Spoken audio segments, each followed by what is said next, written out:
Let's talk about facts when I say that I've been here a while. Walk in my shoes, I can tell you, you won't make a mile. I am the judge and the jury, so put them on trial. Murder is foul, allow me to teach a new theory, the purpose is vile. There's no coming back, so you can eat shit with a smile. I've been in the game, ran up the bag, just to put it in the pile. Create the frame, bought up the land, now we important. For the Record Podcast, see the link below, subscribe, like, comment. You know, we always all the buttons. We always keep it open. We respond to all the comments. You know, subscribe, like, do all that stuff. Click those buttons. So, should we let them start? Yo, and you know what? It's coming through and talking about hip hop. Right? So, like, when we're in the 90s, you know what I'm saying, the real hip-hop level, you have to think about the, who, like, really carried the torch, you know. These guys, they made the difference, you know. You would say early 90s. Early 90s. Late 80s. Late 80s. You know, they made the difference. They inspired. They made me personally, you know, want to be involved with music. You know what I'm saying? Like, that's the thing. Where I said I considered you like a Bruce Wayne character, like you were always like a mystery, like Dooley-O. Like who's Dooley-O? So that's why he said the Loch Ness Monster. Yeah. You know what I'm saying? I get it now. And it was like growing up, and then you know, you go home and then you listening to 88.7, and you know, and there is no hip hop anywhere, but all of a sudden you got Toot Skee.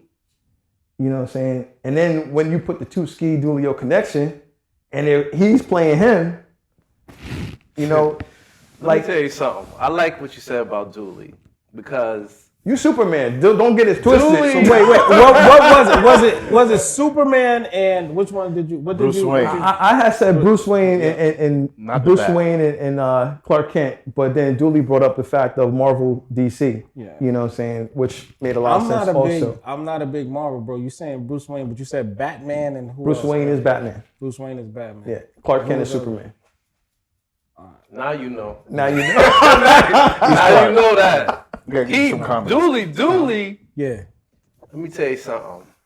I remember when somebody, I don't know who it was, I'm trying to remember back, brought me the Steezo 12-inch. And on the back was Steezo, Chris, Yep. Jimmy Dennis. Right. To the Max was the first side. Yep. And then that skull cap. Skull snaps.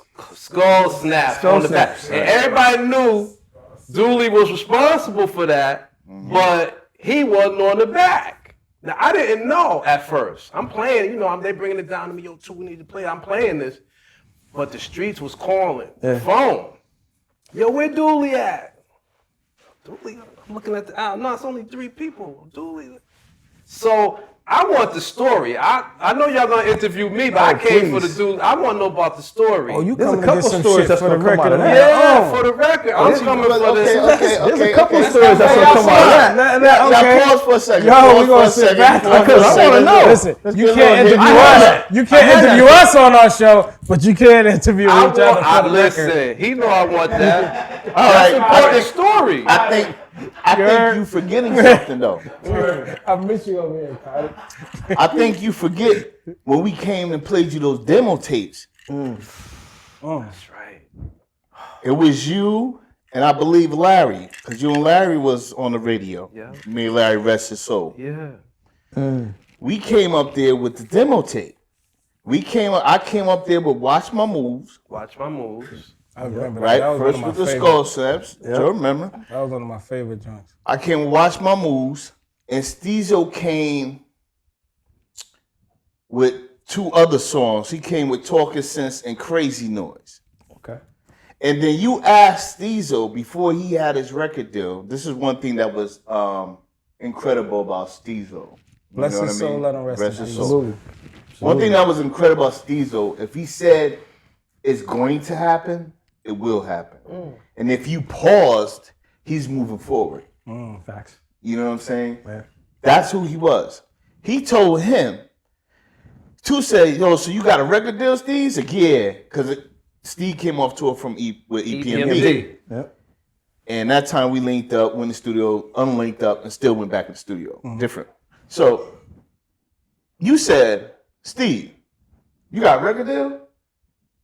Steve said, yeah, I just signed to Sleeping Bag Records. And he wasn't even signed to the record label. Wow. He wasn't even signed. And Toot was like, what? I remember this vaguely. Yo, that's crazy. And I'm gonna hit you with this. Wow. Before you got that vinyl, you already had other stuff. The It's My Turn, the Skull Snaps. Yeah. We'll get into that first in a second. Mm-hmm. When I played my song on your radio station, some UNH cats bit the song and came back next week called Don't Sweat Me, Sweat My Moves. I don't know if you know that. Yo, I never knew that.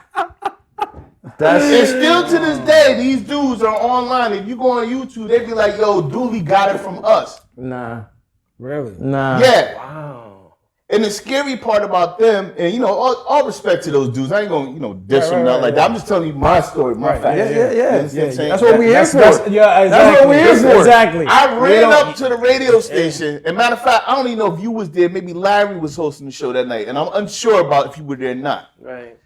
I ran up on them because my boy Curtis was like, yo, somebody's on the radio station playing Watch My Moves, but that's just saying, don't sweat me, sweat my moves. That's same freaking way. That's crazy. I ran up to the radio station on the dudes and was like, yo, that's my song, dog. Right. They were like, nah, we made that up. Right? Now, here we go. They went in the studio with Paul C, right? Mm-hmm. Paul C, Large Professor, already had my tapes. Because we went in the studio when Steezo first got, like a week later, Steezo got that record deal. Because he said that. A week later, Steezo got the record deal. So we was in 1212 studio with Paul C, legendary Paul C. And we let Paul C hear the song.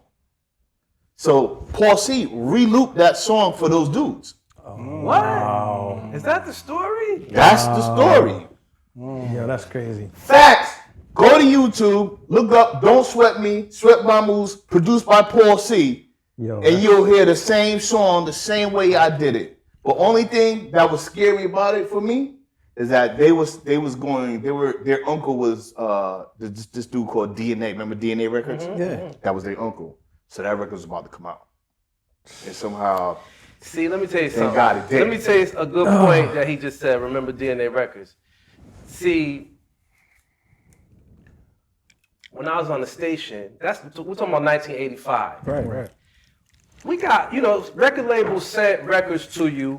They sent you T-shirts, stickers, whatever they could send to get you to play their song. What station was that, Toot? 88.7 WNHU. Okay. Now, and that was cool. And not to cut you off, but let's be clear. There was no hip-hop. No. There was no hip-hop being played. No. In Connecticut, period. Okay. I think that's something that we need to definitely dive into at some point. Well, I got in trouble for that because my thing was this. My thing was you could hear R&B or stuff all day long, but you can't hear no hip hop. Exactly. So if I'm gonna come on 11 to 2 at night, let me play it, all of it. That was what I thought, and I did that. And the management would be like, well, yo, what you doing? Like, your show is just wild. Because, they had records at the station, but like he said, like with DNA Records, there were a lot of independents then.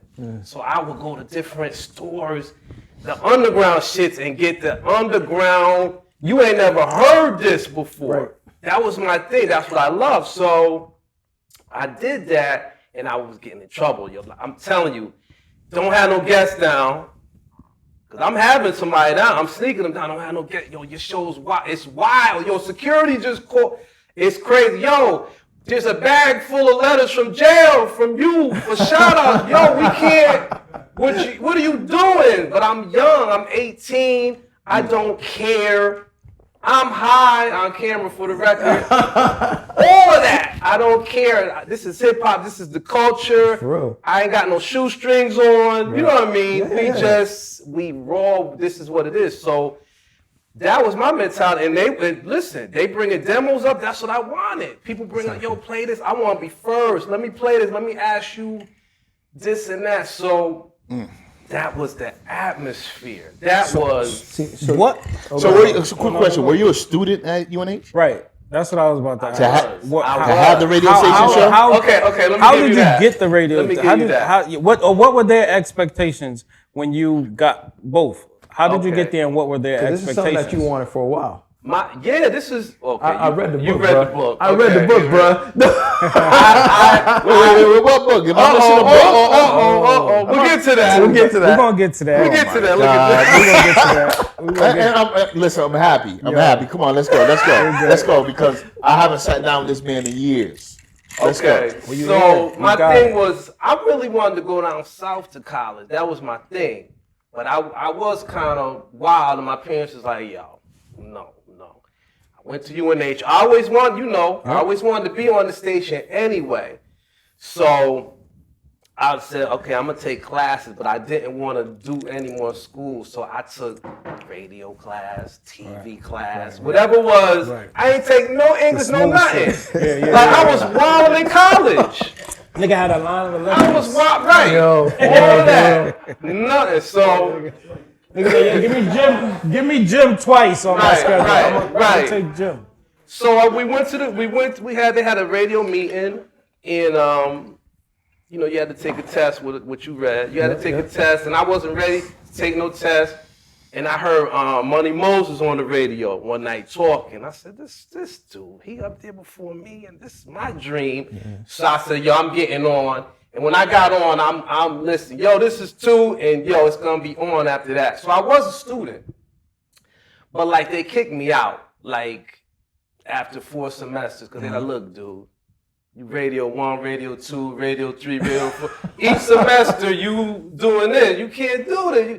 So they kicked me out, but they couldn't take me off the radio. They didn't take me off the radio. I was getting too popular, and they were doing a lot of fundraising because the college stage, they needed money. So I would be like, yo, we need money. And it was coming in. So I'm doing late night. Yep. I'm doing Sunday morning, 8 to 11. Mm-hmm. Okay, coming from DJing Saturday night, so I'm tired, but I'm up in there. I'm doing Soul Sunday afternoons when I used to be on all day because there was no Hot 937. We didn't have all day. We had pieces, so it was important. We had tape recorders. People would record me. I'd be down in Meriden at the basketball court, and I hear, yo, this is too Skee. Somebody come out with the box. So I said, okay, this is very important. What I'm doing, I knew that. I didn't know that later people would be like, yo, Toot, man, you don't understand. And that people come up to me and say, I didn't really know all that because my whole thing was I just wanted to get on the radio when I was young. You never knew you was going to be a game changer. I didn't know. And you changed the surface of radio for that era for everyone in Connecticut. You know what I mean? People seriously stopped what they were doing to listen to your show. The thing was that you had your Friday and Saturday night, 9 BLS and Kiss, and then Sunday you had Toot. And Toot, it was more of a home thing, grown feeling. Because if you ain't had your antenna game right with New York, you didn't what we used to do, take the cable wire, put it on top, with the aluminum foil, attach it to the boombox. That was like our Hot 90. I mean, our 90. Was it 90? 97.1. You know what I mean? That's what it was. That's what you brought us because we didn't have that. If you wasn't in tune with that in New York, if you wasn't like somebody like you guys that was tapped into hip hop at that time, you wasn't listening to no rap music over the airwaves. No, and even before that, to go deeper, before 98.7 Kiss BLS, you had WHBI, which was another college radio station, African Islam. Yep. If you caught that, That was like a secret. Like if you went through the down, oh shit, what is this? Like, and then it just turned off, and you'll never get it again. And that's and you had such a short gap to listen to whatever we wanted to listen to. Yeah. These two brothers is the reason that me and my crew used to go to Raj Distributors in Hamden and just be like, "Yo, what's this? What was he playing? That's another story. What's that? Right? What's this? You know what I'm saying? That's another story. I gotta do one thing because I want him to see. I want to catch him off guard. I want to see if he can finish this real quick. Catch him. Set yourself up for the evening flow. Cause the go not slow, let the dance floor grow. For those who don't know me, come on and get acquainted. Well, who the hell are you? Yo, it's hard to explain it. Let's slow down. Get out of here. And hold your horses. Come on, man. What I'm telling you. I don't know how he did that. Yo, for real. This is real. This is for the record. Seriously. Dooley is one of the reasons why I wanted to rap. Mm-hmm. You know what I'm saying? Because when I heard that was like some dudes can quote the symphony, you know, King, whatever. Don't watch me, watch my moves. Yeah, that was one of my favorite. And when I heard it, it was in this Dooley-O and Chris C, the KG. It wasn't the newer version with when you replay with Birdie Fly. You know what I'm saying? Wow. So let me tell you. I'm glad you said that. You know what I'm saying? Y'all know how to disrespect my brother, Birdie Fly. No disrespect to that. No disrespect to that. Birdie crazy. But the way on your interlude, shout out you, Chris. Yeah. Listen. Yeah. But that's real shit though, man. You one of the reasons, you know what I'm saying? You one of the reasons why I decided to go into music. And you are one of, and I told you this when I seen you. Like, you don't know what you mean to the culture, bro. Both of y'all don't know what you mean to the culture. I think the people don't, they missed out on knowing who he is. Because at one point the radio ended. Yeah. And then you personally disappeared. Yeah. Which you should have. What you should have took Absolutely it. not. But not saying you didn't personal. But I'm gonna tell you, when you think like that, like should have. We didn't know to keep going. Right. Like even when I did this graffiti TV, when I was pumping mad, it's another story. When I was pumping mad VHS tapes from here to Europe. Right. Document graffiti in Connecticut, New York. Right. When the internet hit, I was like, oh, I can't do that now because they're showing everything on the internet. What am I doing? But I should have kept going. You should have did a YouTube page and. But you didn't know that. When that shit came on, you was like, you wasn't that generation. You ain't no soldier boy. You still had the 10 commandments in your head. I still had 10 commandments in my head. After I did 88.7 for like 7 years, 92 or 93. 94. Did you go to 94 after that, or? Yeah, I went to 94, but I didn't go to 94. I didn't go to WYBC till like 98. Okay. So it was a gap where I was DJing here and there, mobile shit. I was like, yo, I ain't messing with radio. But I was playing a Chasmo, and Juan came up in there, and Charles was like, yo, Toot, Skee, and Juan was like, yo, Toot, why don't you come on? Yeah. Shout out to Juan Castillo. Yeah, so Juan said, yo, come on YBC and do, I know what you do already. I went up there. The whole thing it was still fun, but once it started to get to the point where when 2000 came and everything really started to be 8 jams in a row, 10 songs, and I can't play what I want no more. I gotta play. The whole thing was let me play what I want. Right. That's when I want and say what I want, but now I got 20 seconds to say, hey, this is. And then play 10 in a row. That's. I don't know. I kind of think we need to work on the app. You see him? I kind of think we need to work on the app and bring that plug. back. Hey, look. He gotta be with me. Hey, of course. Dooley gotta be with course. me. I'm here. Okay. That's on tape. Whatever you want. I kind of feel like we need to work on the app. I'm here. Whatever you want. Hey, Dooley, as an artist, when was the first time you heard yourself on the radio, and what was that feeling like, or do you remember?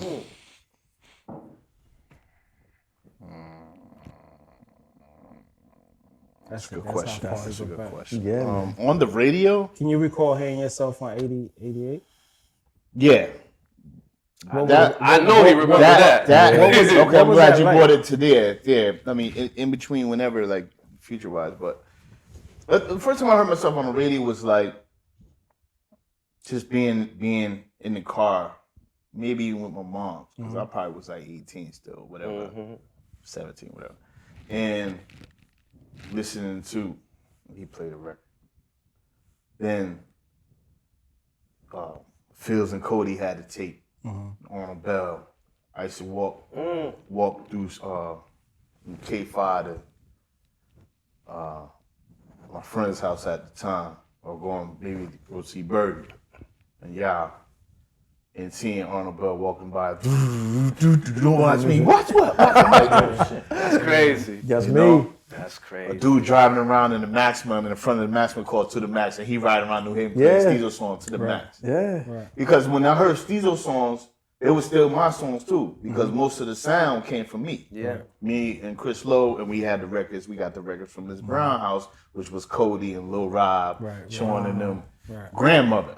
So that's where it came from. My neighbor, Miss Brown house, the Skull Snaps. But just to hear it on the radio and this guy playing it first before anybody, before it even was even a record. Shout out Miss Brown. Sorry, she's such a great woman. Miss Brown. Second hand. That's family right there. Records in the basement. Seriously. Records in the Where it come basement. from, bro? I mean, the basement. She was a great digger. Surprisingly, I might be right that it wasn't her record. It was her son Daryl's record, which he's deaf. Oh, wow. So he must have just loved the beat. Yeah. That beat to feel that bass. Right. Yeah. Shoot. You know what I'm saying? Yeah. They can feel it. Yeah. So when Skull Snaps, that beat. So we find. So real quick, let's go right into that real quick. I go over to Miss Brown house because me and Chris Lowe, I met Chris Lowe when we were doing Pee Wee football. Okay. We were playing for the Raiders. I stopped playing for the Lions because I used to get my ass whipped. You was nice or you wasn't nice? I was medium. Get to the question, boy. I was That's medium. it. I'm medium. I wasn't gonna say I was nice. medium count? I'm in between nice and good. Medium sound like they put you in when the starters, you know what I mean, need to come up. I guess it's what you do at medium. You know what I mean? And two back. Yeah, I heard you. They gave me the bomb one time. I ran all the way down, got to the 5-yard line. This tall ass nigga named Ronnie called me and messed my whole life up. So now I gotta take everything twice, 2 tests. If I'm gonna take a driving test, I gotta do it twice. I'm gonna graduation test, I gotta do it twice because of this nigga Ronnie. Only because this nigga. Yo, that's No, crazy, sorry, that's go crazy. ahead, man. So anyway, Chris Lowe was a quarterback. I found out that he was a DJ. So I just started getting my little rap on, trying because, you know, my older brothers, you know what I'm saying, they was rapping this shit.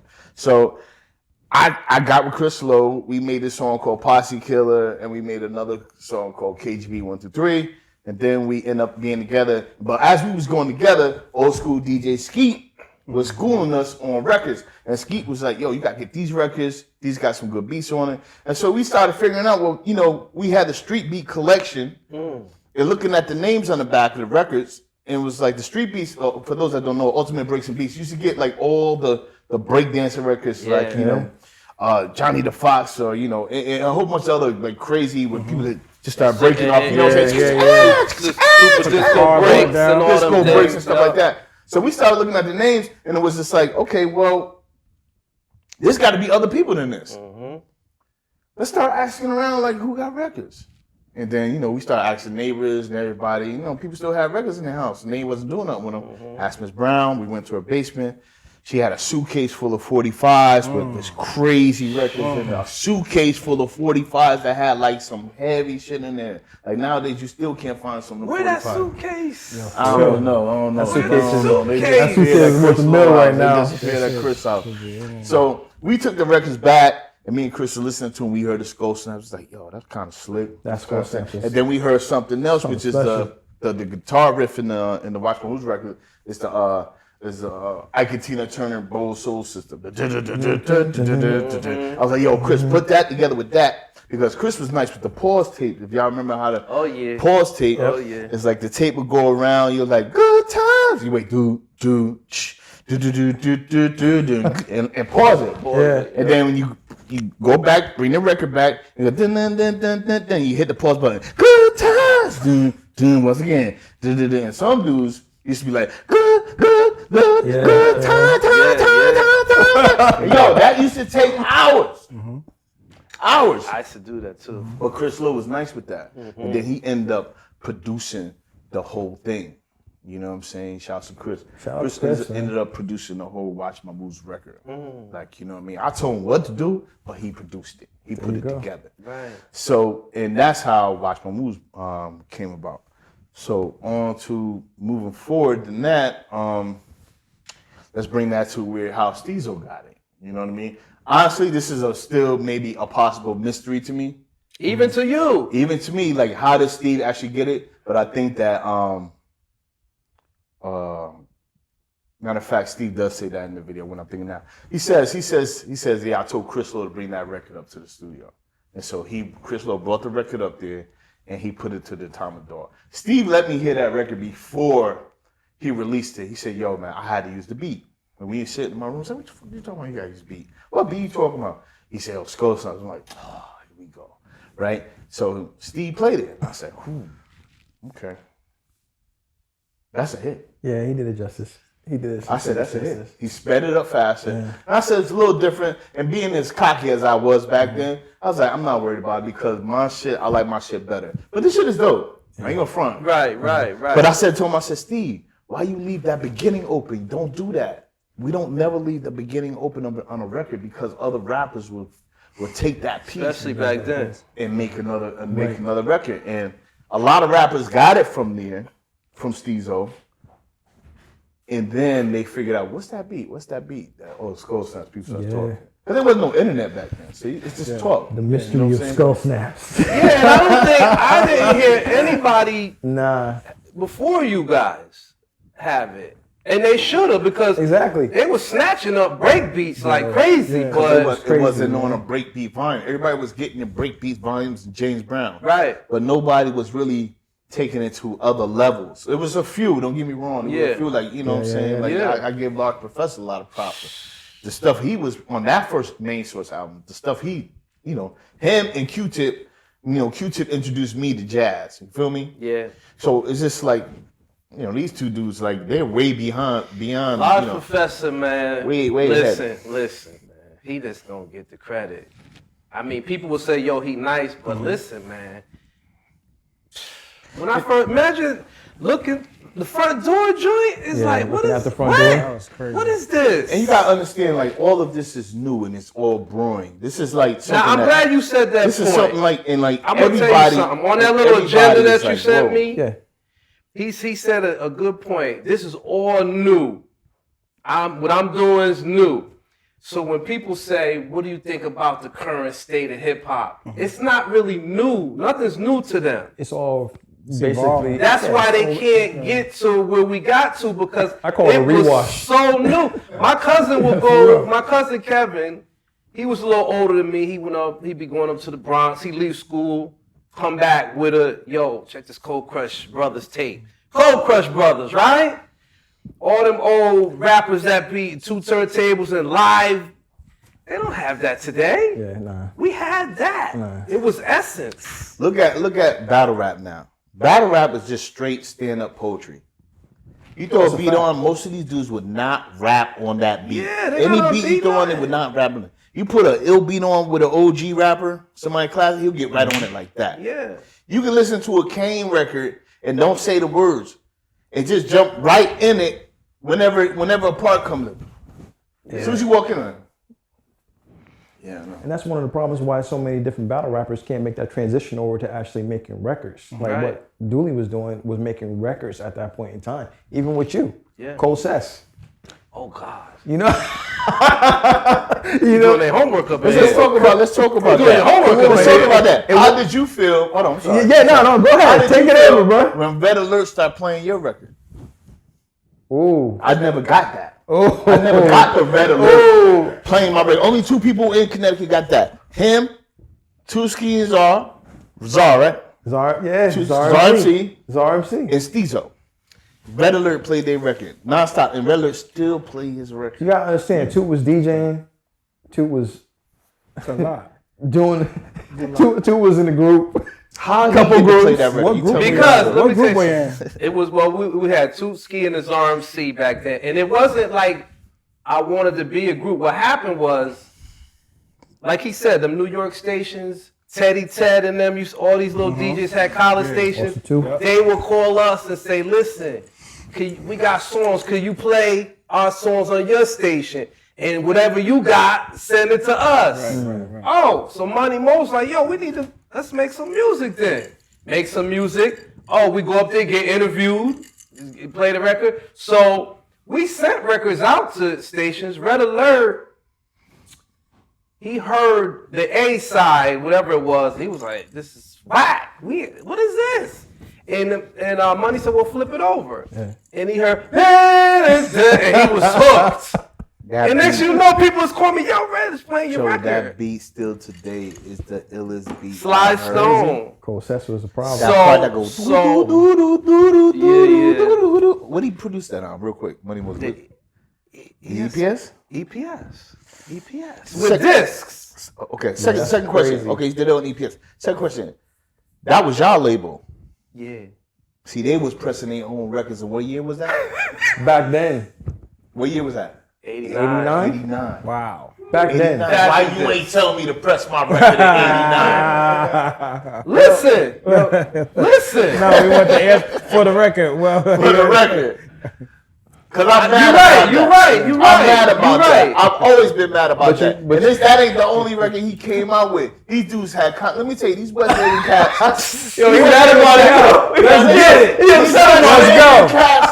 Tell him. Off with it. Yo. I be like, yeah, I'm looking at, they got a compilation album, not one, but two. Yo, listen. Hey, wait. Till today, one of those compilation albums, I don't know where the other one is, but one of those compilation albums cost $1,000. Yeah. Shit. Facts. Yeah. $1,000. I had one in my hand. My boy Skee gave it to me. I had one in my hand. I kept it, but I was opening the store and I was messing with this other dude named Edon, and I gave him for some of his supplies. And another dude called me from another record shop, and he was like, "Dooley, I would have gave you $1,000 for that record. You crazy?" I said, "What? I did what?" I can't. The thing about it is, I think that people was intrigued that, okay, there's this label out of West Haven that's got all these artists, got all this. Everything. We was on the radio, yo, let's make something and play it next week. So we wasn't thinking like we were doing anything, but then it started traveling overseas, and where we made Does the Skees Deserve a Chance, right? Yep. We played, Teddy Ted played it, Red Alert played it, so nobody knows this story. So Sleeping Bag called me 3 a.m. one night and said, "Yo, we got your number from Steezo. What's up? Come on, we want this, man." So we went there in the morning, went up there, they sat down with them. How many copies? We got like 300 out. All right, yo, here, sign. What? What is this? Sign what? All kind of bullshit. All kind of bullshit. And we was like, nah. Money was really like, no. What is this? Because I didn't know how to read anything. Yeah. He did. He said, yo, this is bullshit. Crazy. You know how them contracts do. You couldn't even read it. You'd be like, property of this, property of that. So, you know what I mean? So what do you say? Okay, well, Toot, you shoulda or you shouldn't. to us. And now. The contract has never been. The contracts have never been on our side at all. Never. That's my primary. That's our primary thing. We've been dealing with music contracts for over 10 years, and it's always been a problem, man. It's even worse of a problem now. I heard Will.I.am say you never recoup. Never. No. Never. No. So you're always under. I'm still in the red. As an artist. I'm 20 years in the red. Actually, speaking of you being in the red, you had a record deal years ago. I had a few record deals. I remember you and my brother Birdie had a record deal with Tab Dash, wasn't it? Tab Dash Records. Tab Dash Records. This is how I got Tab Dash Records. After when Steezo and them were getting, this is the reason why I'm not on the album cover. I'm gonna tell you exactly the reason. All right, here we go. Which was a mistake. Mystery. I've been waiting. I'll get back to the West Haven. 1989. I've been waiting. I'll get back to the West Haven. I've been waiting. So one day, see, me and Steezo got kind of after that song. It's my turn. I'm starting to feel like Steezo got the ego busting. You know what I'm saying? Steezo, these niggas in their sleeping bag records. You know what I mean? And truth be told, I went to sleeping bag first. You know what I'm saying? I went up there and I met Virgil Sims. Virgil Sims was like, leave your tape. And I was like, nah. Because Steezo said, yo, this is the dude Virgil Sims that up there. I said, nah. Then I went downstairs. As soon as I walked downstairs, he called me out the window. Yo. Come back up here, man. I come back up there, Eric Sherman there. And Eric Sherman remembered me because he used to pick Steezo up from my crib because Steezo used to live with us. Okay. You know what I'm saying? Yeah. Steezo used to live in the basement with us. So Eric Sherman was like, yo, what's up, man? He said, what you doing here? I'm like, yo, I got tape. He's like, where? Pop it in. Pop that shit in, pop it crazy, like boom, boom, bah, boom, boom, boom, boom, bah, the hood. It was like, that's original hip hop. Yeah. The shit he just did, like you don't hear that. No. You don't hear that. Chris Lowe on the cut. I'm telling you some whole other shit. Chris You heard Lowe. the sound effects. The prime of Chris Lowe life. Right. Yo, Eric Sherman just said to him, was like, yo, Virgil, this shit is crazy. And I'm like, yeah. Now I'm like, okay, this nigga just sealed the deal for me. Right. You know what I'm saying? You know what I'm saying? Somehow this nigga Virgil Sims didn't like me. He didn't like me. Maybe I walked in there too cocky. Maybe I told him no the first time. Maybe you ain't leave the tape. Maybe I should have brought a pizza. I don't know. You know what I'm saying? But that was the story. And then, fast forward, Steezo went back with the songs that me and him did with Charlie Murata in Long Island. I said, you can have them songs. We not a group anymore. I did Watch My Moves. He did the two songs we already did. Because when we did the first song together, right? We did the song together, me and Steve, the first song. Virgil Sims did not like my voice on Crazy Noise. Because Crazy Noise was, like I said, I brought that to Virgil Sims first. I put Steezo on it because Steezo had to connect. Virgil Sims says, I don't like your boy. You do it, get back to me. And that's how Steezo got the deal. Are you on the writing on any of those songs? Yeah. I wrote the second verse of Talking Sense on Steezo's album. I wrote the first verse, maybe, I can't even remember if it's a whole song, but I know I wrote the second for the title of the album, Crazy Noise. You're ASCAP affiliate or BMI? Nah, I got nothing. No. Nothing. You mean at the time or currently? Till to this day? Still to this day? I don't get nothing for that. Virgil Sims. Wait. Well, are you asking him, is he an If he ASCAP? was, Do I have it now? now? Yeah. Or currently? No, I don't have nothing. You're not affiliated with any publishing company? I'm with a publishing company for my own stuff. Yes, I'm BMI.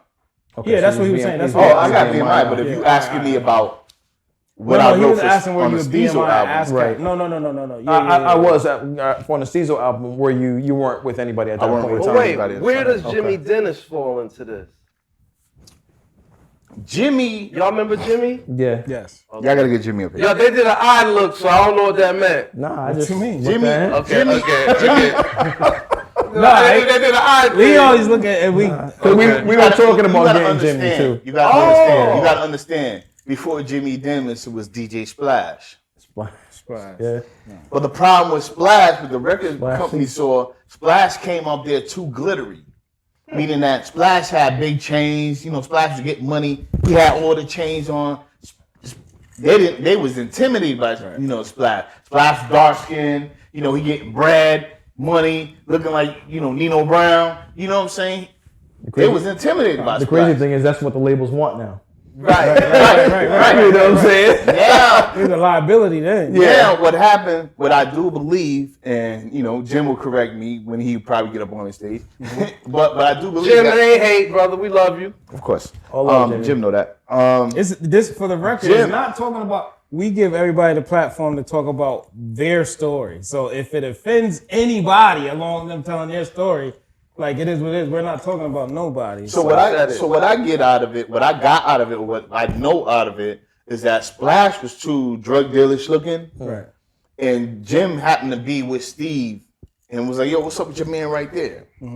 Light skinned brother with the green Just eye. like that? Just like that. Plus DJ, Jimmy was, he started DJing at that point. It's the market. He was starting DJing, and Jim ended up being like part of the team. You understand? So and it looked good. You know what I mean? It was more marketable. He was, right. Jimmy was more marketable. That was hot Clearly, right you now. already said the light skinned nigga with the green eye. Right. It's more marketable. Like Albie Shore was in, like he was Exactly. light skinned. Like I was mistaken for Albie Shore back in the day. High top, ripped up jeans. Yeah. That was in it Still too. kind of look like an older Albie Shore. Grampy Shore. You know what I'm saying? You know what's dope? You know what's dope though? Like when you think about that time and then fast forward to now, like when I get a call from Phoenix, Arizona, and the call, somebody's holding up a 12-inch of "Don't Watch Me, Watch My Moves," and I hit you on IG, and I was like, "Yo, my man's out in Arizona, and he did a video playing this song." He's like, "Yo, where'd you get that?" Like he found that out in Arizona in a record store out there, and bought it and was like, "Yo, this is the illest thing I've ever heard in my entire life." And he's DJing out there. You gotta appreciate. People that. love classic old Hip-hop. vinyls, hip hops. Right. My wife is over there.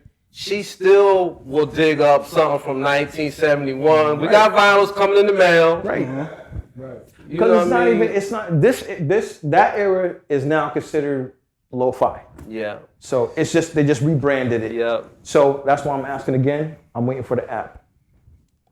So listen to this, Throwing right? that Listen to out this. Here's my theory. I text you tomorrow. You know what I'm saying? Here's my theory.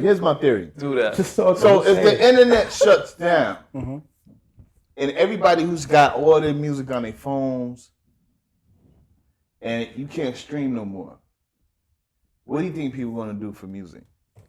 They gotta go back to the beginning, man. They're doing Right. it now. They're doing Because it with now. vinyl, you get artwork, you get the art cover. The cover's art. It's a piece of art. Flip it over, you know who did what. Produced by so-and-so. Right. Recorded at so-and-so. Engineered, the guy who pressed record on the button, engineered and made it sound of what it is. Right. You don't get that now. So that's why they just throw it out there saying your music is worth less than a penny. So if I stream my song, Dooley-O getting streamed, I'm getting less than a penny. It's been 10 years since I've been on 0.000649. 10 years since I've been on the they don't- streaming a lot of people platform and I have not understand. yet got a check. That was one of the reasons why we used to spend so many hours in the actual record store, because we were looking at all the credits, all the the actual vinyl, who did the all that. That type was of stuff. our era. Like That when was- we would buy we buy an album, like you said, you buy an album, the first thing you do is turn that shit around. I wanna see who did wrote everything, it, who produced it, where it came from. You know what I mean? Exactly. But for now, I think it's about cornering the market with certain apps and getting them to go to your websites, getting them to go to your personal website and buy what you're creating. That's the only way. So for me personally, and Joe and I have worked on this for a while. It's taking that golden era sound or that sound from that time and finding other different avenues to create revenue. So if it's going into licensing, and because there's all these classic movies, there's all these movies that are coming out that are now tapping back into, we want to sound like this. Yeah. Okay. Right. Artists nowadays can't make do that that. sound. That's right. So what I mean, so if it means taking a song like Cole Says or taking a song like Watch My Moves and saying, hey, here, BET, Paramount, whatever, you have this, check this song out and see if it fits your scene. That's another stream. You know what I mean? That's a definite stream. It's not the streaming on iTunes, Spotify, whatever the stream. case is, but it's a stream. Yeah. It's the mailbox money. Yeah. And that's the portion that you guys need to tap into now, because people still listen to people are still looking for you. People are looking for you. People are happy that in Arizona that they found you. You know what I'm saying? So we can do that for you guys. No, just All right. Yeah. Sure. Look, He said, I need a $10,000 budget. 5 for my pocket and 5 for the studio. Here we go. I quit my job. This is $10,000. I quit my job and put it on pause and leave the asset. And I need like the $5,000 just for my pocket. Oh, and $5,000 for the studio. let me tell you something. Because I know how to budget. we can do that for you guys. got it. That's why you got that recorded, what he said, right? Because of all that, and people coming up to me saying, Toot, that's, Juan Castillo. My friend wrote a book. My friend Davida wrote a book. And she said, yo, can you get me an interview with Juan? I said, yeah. I called him up. I said, Juan, listen, my friend wrote a book. You know, can we get her up here? He said, yeah, but Toot, I want to interview you for Electric Drum. I said, all right. And then we'll deal with her. Right. So he interviewed me, and after the interview, my mom called, and she was like, how you remember all that stuff? Me and your father sitting here, like, how you remember? I said, I don't know. I said, once people ask you stuff, you know what I mean? You just start, pop up. It's sitting there. So she like, well, you should write a book. I said, yeah, I'll do that. But we procrastinate all day. And so I jotted some stuff down, but I wasn't taking nothing serious. And then when 2020 came and the pandemic hit, and the phone stopped ringing, and people said, yo, Toot, I know I got you booked, but I'm gonna cancel. And the cancellations started coming. I'm sitting there like, well, shit. I grabbed the pad and started jotting, and then next you know, after like 3 months, I had a book. I said, oh shit, I got a book. But I still was procrastinating. I put it in the basement for another 3 months. Then 3 months later, I said, let me look at what I wrote. I said, let me write it over. Right. That was and you be tired because you don't have energy for stuff. You don't got energy, so you writing, you fall asleep, you writing 5 minutes. So after another four months, I got it done. Then I put it in the basement again. I'm like, man, So then when 2022 came, I thought, you know what? Maybe I might put this book out, but I don't type. Who can I get? Like, my wife is mad busy. I wasn't even gonna go down that road. I'm not giving it to my mother because mom be like, well, why you got this? Why you, It's she going through it. Right. Home. Yeah. So there was a lady that was retiring at Yale. She said, I don't know what I'm gonna do. I said, listen, would you type this up for me? And I didn't know what she was gonna say. I'm nervous. She said, oh, I'd be honored. Right. I said, oh, shoot. So she typed it, and as she read it and gave it back to me, she said, she was smiling. Oh, this story took me back. And I said, oh, shoot. Exactly. Oh, shoot, right? So she said, I'll just look over it and I type it over again. So I looked over it, gave it back, typed over to try to fix some more things. Then she gave it back, smiling. She said, oh, I got it. I can send it to you on the file. And I'm like, shit, man, Then there was another lady I know did graphics. Mm-hmm. I said, let me send this book to her. I said, yo, I'm thinking about putting this book out. Would you do graphics? She called me back in a couple days, happy. Oh my God, Toot, you took me back. Then it kicked in, like, I gotta get this out right now. What made you do black and white for the graphics? Well, there was color too, but the black and white one was just. I'm returning the question to y'all because y'all asked that question about us earlier. Oh, so the black and white one is what? Oh, wow. Timeless. It is timeless. Thank you. Thank you. It's timeless. It's timeless. Where we at? Camera 3? It's timeless. Camera 3. Yeah, that camera 3 is hot. If y'all watch Camera 3? Camera, it's dead on YouTube. Okay. What's the name of the book? Where can we get it? It's called Pull for What is it about Purpose. also? It's all about just like people want to always know about WNHU and maybe YBC, but WNHU the most. So it starts out to tell you how I even wanted to be on that station and what at 8 years old, I was like, yo, I got to be up there. Like, it was like when they talk about law of attraction, I was there. Like I'm going. And I didn't know, I'm young, but I'm going. I'm playing basketball here, but I'm going. Right. I'm hanging out with my cousins, but I'm going to be there. I'm going. And it talks about Law of that. attraction. Same thing as Steve said. Quick question for you. So in your book, do you ever have that thought that you definitely saved your family's life at that point in time? With the fire? Yeah. Oh, that's another part. Look at he like. Fire, I remember this. What happened? It was. There was a fire was it in your room? It was in my room, right? It was. We stayed at my grandmother's house when I was born, and it was a fire. I was a baby. It was a fire, and I was coughing. You know, the fire's in my room, and they came in there to get me. Like, why is he coughing? You know. Usually you be like, go to sleep. Right. But they came in there and got me, and then oh shoot, it's a fire. So in the story, I said, well, they saved my life, but I saved their life from coughing. Right. So that's really what that's about. And it's and you like, for me personally, I always like to think that, you know, God works in mysterious ways always. You know, we're here for a purpose. Everything is written out, you know what I'm saying? So it's like that coughing, that excessive coughing woke somebody up to create this path that you have right now, being able to, your work wasn't done. You know what I'm saying? Yeah. It's too early. You it's have too a lot early. of work to do. You have to grow up and touch people and be able to, you know, touch people musically, you know, emotionally through what you're doing on the station and stuff like that. So I mean, the book was a great read. It was an easy read. It was comfortable. Pull for purpose. I could have put that piece in there with all that you just said. I could have put that in the back. We're gonna get him the next book. Yeah. Part two.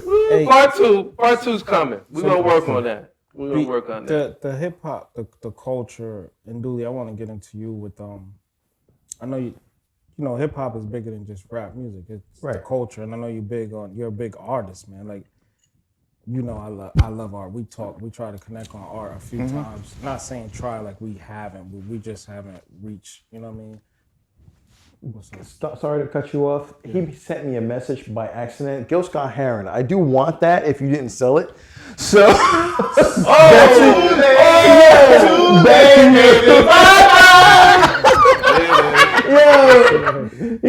can make another one. I can make another. I have a smaller one. Yo. And I have that big one. I can make another one. You have a big one. If you want you have a big one? I'll make you another one. It's easy. Oh, he drew that? Yo, it was dope. He was like this and that. Oh, my bad, wrong thing. And I was like, yo, still dope. Yo, if you have another one, you guys is art guys. I love art. I can't draw nothing. I love man. My house is like a museum. When my crib is, I'm not even gonna hold you. If I got like mad reproductions in my crib, like I got Basquiat reproductions, but you got it. Herons, I got all types of reproductions in my crib, bro. And not for nothing, I love them shits. I love art. You have some phenomenal pieces, bro. I'm gonna tell you right now. I know we talk about it, but honestly, I feel like this is the platform to really say that you have some really phenomenal pieces. And how'd you learn, man? Well, I tell you what. When hip hop started, it was everything. Yeah. It was me at 113th and 5th Avenue. I got family there in New York and Harlem, and me walking out at the age of probably like 11 or 12. And seeing a dude rapping in the park. And then all of a sudden I'm seeing somebody break dancing. And then we go get on the train and there's a graffiti piece going on the train. Yeah. And like when I tell you, and a lot of people who have never seen this before, a full-fledged graffiti, like tons of graffiti on the train will change your life. As if you mess with art, you'd be like, hey, yo, what is this? You know what I'm saying? Why is this on the train? Who did this? Right. And then, you know, when movies and like stuff like there used to be this show called Night Flight. It used to come on back in the day, Hot Tracks, Night Flight. Yep. You know, you really didn't get much. You just got a taste of it, and it got taken away from you. Yeah. So then you had to think and do your investigation. Now you're looking at books. You find the Star Wars movie. You find the Wild Style movie. You end up running into the Subway art Beat book. Streets and Beat Street. Yeah. And even Beat Street on a graffiti level was not my cup of tea. Right. But Wild Style was because Wild Style was so Wild real. Style It was had the raw. whole. Wild Style was raw. Wild Style was the. I loved B Street, but Wild Style was what we would call connection. Yeah, B but Street that was B Street was before. commercial. Wild Style B Street 82? was more. B Street was more commercial. I can't You know get what I'm too saying? deep down. Yeah, I don't know the date. Wild Style was before Beat Street. Right. Beat Street was more commercial for them. But you I know. saw Yeah. Wild Style trailer on Night Flight, excuse me. Yeah. And I was like, what is that movie? Mm-hmm. Is that movie? Then my brother Nut, he got the movie. I sat there and watched that shit. And I was just like, Busy Bee, Cold Crush Brothers, fantastic. That shit was Fast crazy. and Furious 5. I mean, like, Class. I mean, come Cold on. Crush. It was just like, it was a life-changing situation. It was like, okay, so what you want to be with your life? You going to be this, Dooley? And I was just like, okay. Wild Style was 82. B Street was 84. Just for right. Okay. 82, yeah. And B Street was dope. You fact checking me, man? You know what I'm saying? Did you just fact check B Street was dope, but That was for the. we like any movie that came out. B Street was dope. B Street was dope for breakers. Yeah. Did you just say? Ramon was not Did you a say real that? graffiti Wild writer. Style was before B Street. Ramon No, was I was in Hollywood. the actual dates. That's just my. That's just my. No, I was my in the thought. actual Everybody dates. loved that Ramon. Everybody laughed at that whole space. See, I could get situation. with the DJing, the rapping, breakdancing. That graffiti was hard, man. graffiti. Believe me when My I tell you. cousin did it. What were you saying about Ramon and them? I'm sorry. Ramon wasn't really, to me, wasn't that true essence of graffiti. Oh. It was a watered down version. Yeah, the B Street shit. You know what I'm saying? I'm not disrespecting anybody, but the graph wasn't what I saw before that. You understand what I'm saying? Like, I personally went to New York with a bunch of dudes and took a bunch of pictures of subway trains and graffiti walls.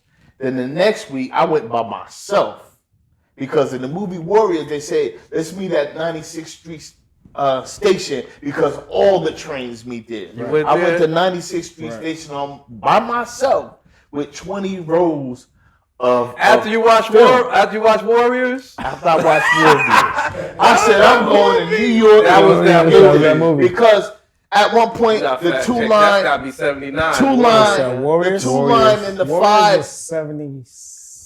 78. We about to see. But I wasn't, believe me, I wasn't hit the Warriors in 77. Right, later. In maybe in the early 80s. So I went to 96th Street Station. I took a bunch of pictures, had this one 79. photo album. Then I ended up letting somebody hold this photo album. And they said they lost it in Hill House High School. Wow. Which I had some trains up there that nobody really has now today. Still, that even when you go online, they show old trains. I had some shit. Because, I went from the 2s and 5s train line, went over to the 1 and 3s, where the 1 and 3s was more Harlem, more brothers. So now on these trains, they have more brothers with guns, like big hats, like B-boys and everything. This shit was just like crazy. You just went around, oh my God. It was so different back then. It was so different. If you went to New York back in the day, it was like New York was considered hip hop. Like, you know what I mean? When you went to when you drove, it was like you said, trains. You didn't see trains the way they look now. When you got to New York, you seen artwork. You didn't see trains. You seen artwork. You seen art. So basically, I had an injection of hip hop in all directions in my life. So, and it's why I still do graffiti. It was just like at some point you'd be like, I'm too old to be doing shit. Oh, fuck, why? Yeah. Why the fuck are you too old to do something? Graffiti Why the fuck are you somebody too old? gotta keep it alive. Why are you too old to rap? We do you that. got a voice. It's you us. still can get on stage and rap.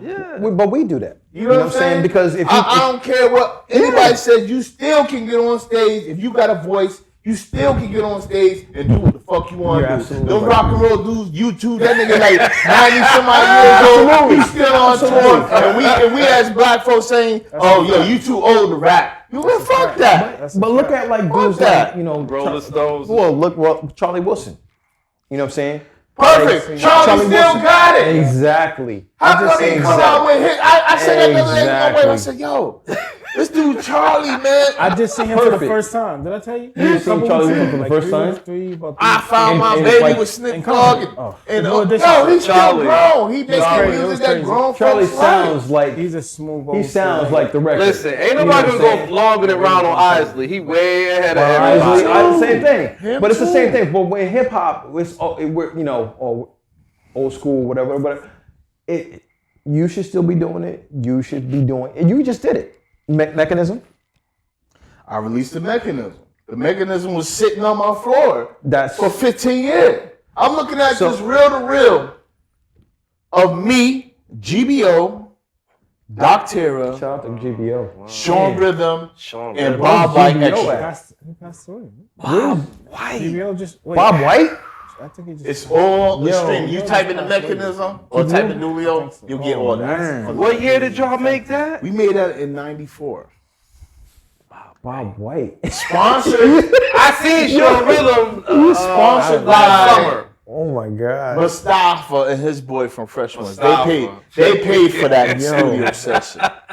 GBO, man. And then, it was crazy. Back in the day, there was dudes around. GBO passed away. GBO passed away. Rest in peace, GBO. Rest in peace. Bless his soul, love, rest in peace. Yeah. GBO, one of the greatest MCs. I'm still been trying the to greatest people, you know what I'm saying, in New Haven.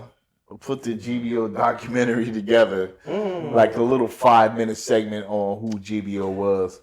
I still got. I mean, there's so much I got to do. So I was going to ask you about that when you said documentary. So do you still have footage? Because I know you were also like videographer, so you shot a lot of stuff. Do you have all that stuff? I still have tons of graffiti footage. I still have tons of like when I did my TV show Graffiti TV on the Action Channel in '88. I still have tons of footage. So I'm sitting on Gold Mine. I'm King Tut right now, alive. So going forward, what is your plan with that going forward? Because that's culture. Okay, so let's talk about this real quick. Recently, I just did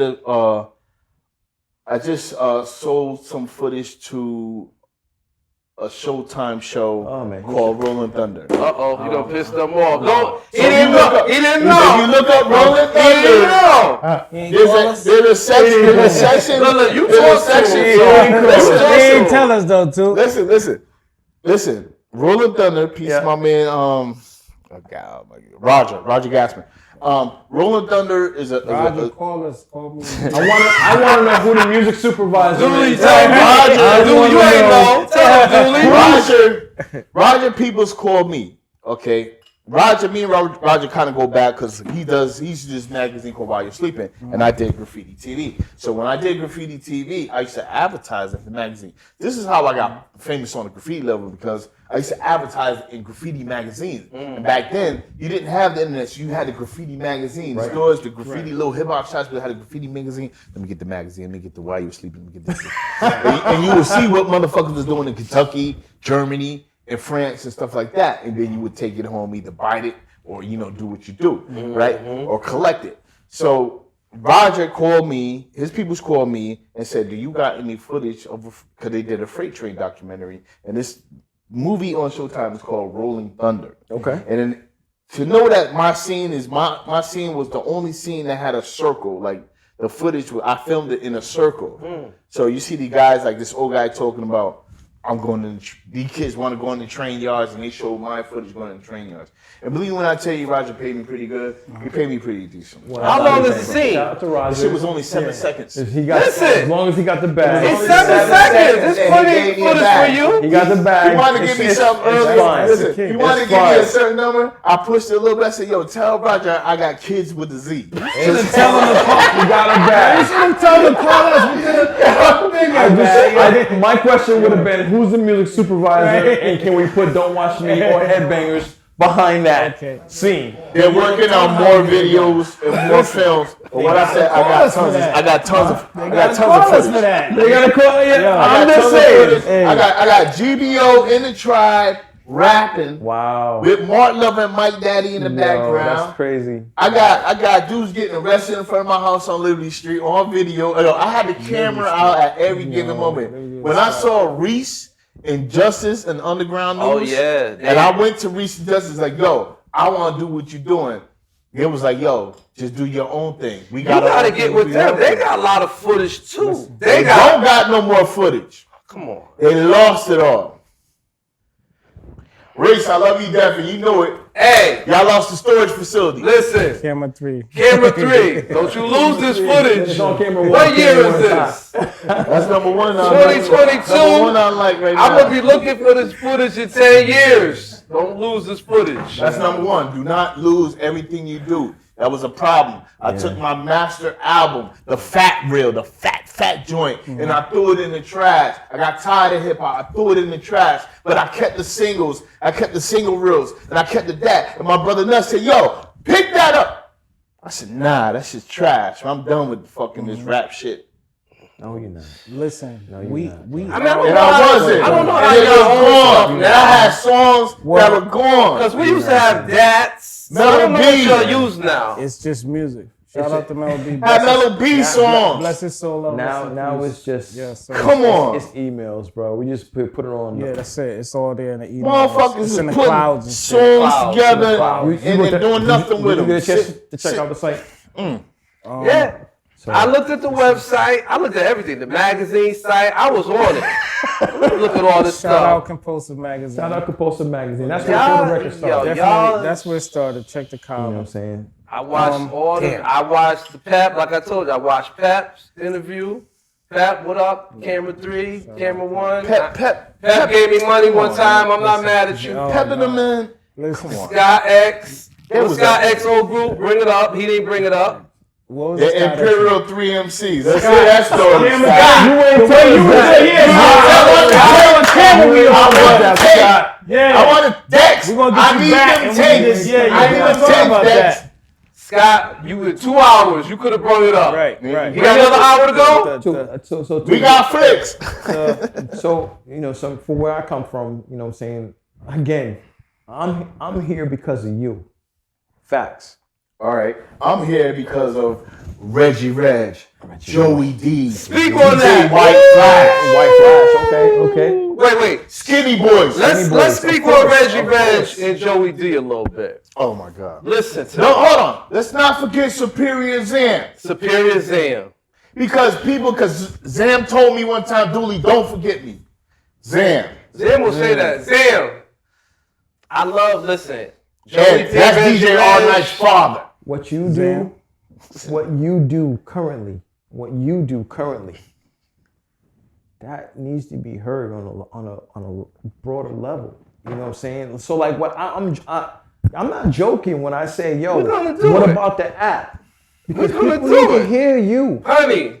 People need to hear you. Tell him we gonna do it. I don't know if he don't believe me. People need to hear. We're gonna do it. She shook her head. You know, forget the radio, internet radio, whatever the case is. You know what I'm saying? Toot Skee show. It should What be a camera's thing. on? Toot Skee show is coming back. Okay, I see you. I'm on them now. Toot Skee show coming back. Get ready, coming soon. We do these shows, man. I feel like every guest is phenomenal, man. Like we just like feel like we could just do this shit forever. Like, you know what I mean? Unfortunately, we can't. We can eventually, but before we close out, because we got to close out soon. No doubt. And I hate to just cut off so much history, but this is a question for both of you guys. We started with like talking about the agenda with like the state of hip hop, and I definitely want you guys, before we close out, I want you guys' opinion as far as where you were. You both were groundbreaking, and let's just do Connecticut. You both were groundbreaking in hip hop. You guys, like you said, Dooley, I know you've toured overseas, and a lot of people don't know that. We didn't even get into that type of stuff, doing shows overseas, and you know the phenomenal work that you did as a DJ. Like I said, groundbreaking. As an artist as well. He's As an artist as well. Yes, exactly. Yes. But to get two different standpoints, I would like to hear your what you feel as the state where it is now, from where you started groundbreaking, where it is now as a DJ, and what you feel as far as an artist. And DJ, because she's been DJing just as much. No, that's true. Yeah, but he's more. When you look at it, he was more full on a DJ, and he was more like he broke it for us for the culture. You know. Well, I say this. The thing about it that first of all, I love the new school. Straight up, they do what they do. They gotta do what they do. This is what it is. You feel we have to adjust, or do you feel like I don't feel like they don't know how free they could be. Damn, that's deep. They don't, keep going, bro. Keep going. They don't know how free they could be because I was free. Now, when you getting on the radio, you trying to be on the radio like Craig G does. Hour lunch, 5 to 6, whatever the drive, and he's playing what he got to play, what they want him to play. He's not free. He's good, but he ain't free. Like if you free to play what you want, you don't understand the audience that follows you and comes looking for you. You just think I'm playing this, so right.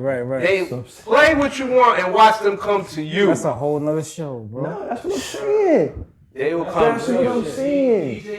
That right there can go so deep. Like, you know what I mean? That shit could go. Because the artists that you will hear, like you hear, we like Kendrick Lamar, but the artists that you will hear, there's some artists that's out here you're not going to hear. Exactly. And they're phenomenal. They're unbelievable. And you'll be like, what? Because that's what we did. We were unbelievable. Come on. When you heard like... That's why I'm saying these guys. All right, let Dooley go. These guys. I got to go home. These guys need an app. Come on, Dooley. From an artist That's what I'm saying. From Bring it home, Dooley. Can you stop saying that? Here's my thing. Here's my thing. We need this under the... I'll fund the app. I'm saying that right now. Oh, I'll fund the app. Camera 2 what? You know we work on for camera 3. I'll fund the app. Oh, now he want to get camera 2 popping. Now he want to get camera 2 popping. I got the cat for the size. That's crazy. What are we talking about? Let's get it. come here and show your face one time, man. You know what I mean? Show your face at least before because you're here with us. Now this guy, We got your arm. We got your arm. Show your face. I don't gotta get on camera, man. We know This guy, he's serious now. Okay, he's serious because he said that? He said act 3 times. All right. Come on, Dooley, bring it You home. missed it. You was in your phone. We going home. One thing I can say about the new generation, I like what they're saying. I just don't like the music. The music is garbage. Now, when you say, really quick, when you say the music, because you come from the era of, like you said, going, again, shout out Miss Brown, going and get them crates and loop it, you know what I mean? It's different. So is that what you mean when you say music, or like what do you mean when you say What music? I mean is that, okay, yeah, I am traditional.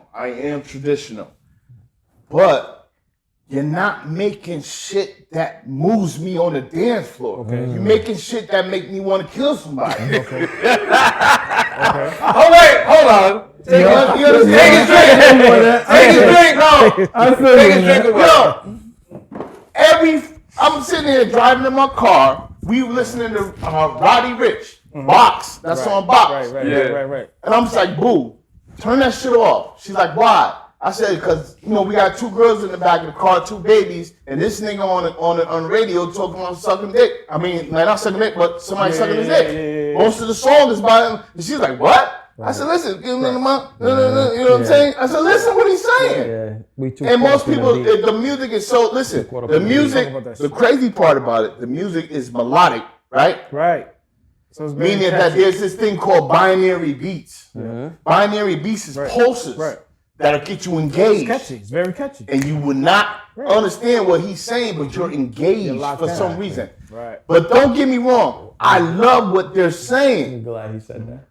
But they don't switch the music around. I'm glad. I'm getting the same old drum beat, the same old I'm so glad he said that. cartoon sample. You don't understand how many That people shit don't from the understand 40s. I'm getting the same shit over and over. It's not a faster rap song. It's all everything. It's like 54 BPMs, 68 BPMs. And all the producers, they need to stop this bullshit and making this corny ass rap. See, the problem was a lot of non-musical niggas got into the game. That's real. They got into the Explain game that and fucked it up. Explain that term. Term meaning that you had no musical skills, not even an ear, and you fucking went in the studio, made some bullshit ass rap song, and a bunch of bullshit motherfuckers loved it. It's facts. He's talking facts. My thing is that, okay, that's cool, but change the style up. I'm tired of hearing this South style. I'm tired of it. I'm tired of this shit. It's 23 years in the making. Let me ask you this. When you say you tired of hearing the South style, do you mean you tired of hearing it from the South? Because they got... No, I'm tired of New York niggas making fake South songs. I heard you. That's what I'm talking about. You know, I'm tired of that. New Yorkers. You know what I'm saying? New York, stay New York. We grimy. We beats. We ain't about none of that shit down south. I love the South for what they do. Let them have what they do. Don't imitate it. You know what I'm saying? Yeah. Do New York. We in the cold. We not sitting back smoking weed in California. Then why the Cali niggas can't get on? Why the sure there's somebody in Stewart's coming colder? I'm sure there's somebody in North Dakota that's nice. I'm sure there's somebody in South Dakota that's nice. Listen. All right. Go straight to Atlanta. Let him go. I don't want that no more. I'm tired of it. And I know y'all tired of it. And I can't stand it right now. I'm in my car. I'm ready to take it. Hold on. I kill everybody. Cut. This has been for the record. Dooley-O, Toot. We can't go no. We can't even go no more. I'm sorry. We can't go no more. We wanted to. His mic thing came up. Plug your mic in. Captain Morgan. Hold on. Young people out there that's making music, I ain't gonna hear. When you see me on the street, don't roll up on me. That was it. You corny. You fucking corny. That's the problem now. Nobody wants to tell you niggas. They're corny as fuck. I'm sorry. I love you too, Skee. I love you. What a record. But I like Travis Scott. Travis Scott, you're an innovative motherfucker. He knows how to do it right. Travis Scott knows how to do it right. This is it, man. For the record, Dooley-O, Skee, man.